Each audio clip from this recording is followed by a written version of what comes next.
ഇന്നൊരു സംശയം വന്നാൽ ഗൂഗിളിൽ തിരയുന്നതിന് മുമ്പ് പോലും ChatGPT തുറക്കുന്നു.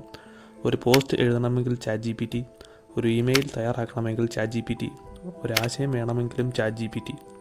അപ്പോൾ സ്വാഭാവികമായി ഒരു ചോദ്യം ഉയരും: ChatGPT കൂടുതൽ ശക്തനാണോ അതോ മനുഷ്യൻ്റെ ബ്രെയിനാണോ? ആദ്യം ChatGPTയുടെ ശക്തികൾ നോക്കാം. സെക്കൻഡുകൾക്കുള്ളിൽ വലിയ അളവിലുള്ള വിവരങ്ങൾ വിശകലനം ചെയ്യാൻ അതിന് കഴിയും. പല ഭാഷകളിൽ ആശയവിനിമയം നടത്താൻ കഴിയും.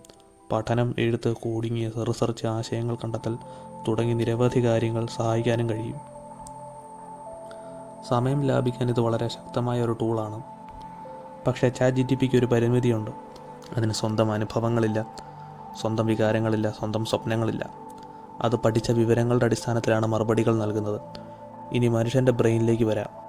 മനുഷ്യൻ പുതിയ ആശയങ്ങൾ സൃഷ്ടിക്കുന്നു, തെറ്റുകളിൽ നിന്ന് പഠിക്കുന്നു, അനുഭവങ്ങളെ അടിസ്ഥാനമാക്കി തീരുമാനങ്ങൾ എടുക്കുന്നു, സ്നേഹിക്കുന്നു, സ്വപ്നം കാണുന്നു, റിസ്ക് എടുക്കുന്നു, പുതിയ വഴികൾ കണ്ടെത്തുന്നു. ഇവിടെയാണ് ഒരു പ്രധാന കാര്യം. ഇന്ന് ചിലർ എല്ലാ കാര്യത്തിനും AI ആശ്രയിക്കാൻ തുടങ്ങി. ഒരു വിഷയത്തെക്കുറിച്ച് സ്വന്തം അഭിപ്രായം രേഖപ്പെടുത്തുന്നതിന് മുമ്പ് AI എന്താണ് പറയുന്നതെന്ന് നോക്കുന്നു. ഒരു പ്രശ്നം പരിഹരിക്കാൻ ശ്രമിക്കുന്നതിന് മുമ്പ് AIയോട് ചോദിക്കുന്നു. അപ്പോൾ എന്ത് സംഭവിക്കും? നമ്മൾ സ്വന്തം തല ഉപയോഗിച്ച് ചിന്തിക്കുന്ന സമയം കുറയും. പ്രശ്നങ്ങൾ സ്വയം വിശകലനം ചെയ്യാനുള്ള കഴിവ് ദുർബലമാകാം. പുതിയ ആശയങ്ങൾ കണ്ടെത്താനുള്ള ശ്രമം കുറയാം. അതോടെ ക്രിയേറ്റിവിറ്റിയും വിമർശനാത്മക ചിന്തയും ബാധിക്കപ്പെടാൻ സാധ്യതയുണ്ട്. ഇത് ജിമ്മിൽ പോകാതെ ദിവസവും മറ്റൊരാളെ കൊണ്ട് നമുക്ക് പകരം വർക്കൗട്ട് ചെയ്യുന്നത് പോലെയാണ്. ജോലി നടന്നേക്കാം, പക്ഷേ നമ്മുടെ മസിലുകൾ വളരില്ല.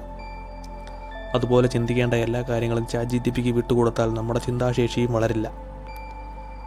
അതുകൊണ്ട് ChatGPT മോശമെന്ന് പറയാനാവില്ല. പ്രശ്നം ടൂളിലല്ല, അത് ഉപയോഗിക്കുന്ന രീതിയിലാണ്. ChatGPT ഒരു സഹായിയായി ഉപയോഗിക്കാം, ഒരു അധ്യാപകനെ പോലെ ഉപയോഗിക്കാം, ഒരാശയം വികസിപ്പിക്കാൻ ഉപയോഗിക്കാം. പക്ഷേ സ്വന്തം അഭിപ്രായവും ചിന്തയും തീരുമാനങ്ങളും പൂർണ്ണമായി AIക്ക് വിട്ടുകൊടുക്കരുത്. അവസാനം പറയാനുള്ളത് ഇതാണ്: ChatGPT മനുഷ്യനെ തോൽപ്പിക്കാൻ വന്നതല്ല, മനുഷ്യനെ സഹായിക്കാൻ വന്നതാണ്. പക്ഷേ AIയുടെ ശക്തിയും സ്വന്തം തലച്ചോറിൻ്റെ ശക്തിയും ഒരുമിച്ച് ഉപയോഗിക്കുന്ന ആളുകളായിരിക്കും ഭാവിയിൽ മുന്നിൽ നിൽക്കുക. കാരണം ChatGPTക്ക് അറിവ് നൽകാൻ കഴിയും, എന്നാൽ ആ അറിവിന് അർത്ഥവും ദിശയും നൽകുന്ന മനുഷ്യൻ്റെ ബ്രെയിനാണ്. വീഡിയോ ഇഷ്ടമായാൽ ലൈക്ക് ചെയ്യുക, സബ്സ്ക്രൈബ് ചെയ്യുക, ഷെയർ ചെയ്യുക, പിന്നെ കമൻറ്റും രേഖപ്പെടുത്തുക.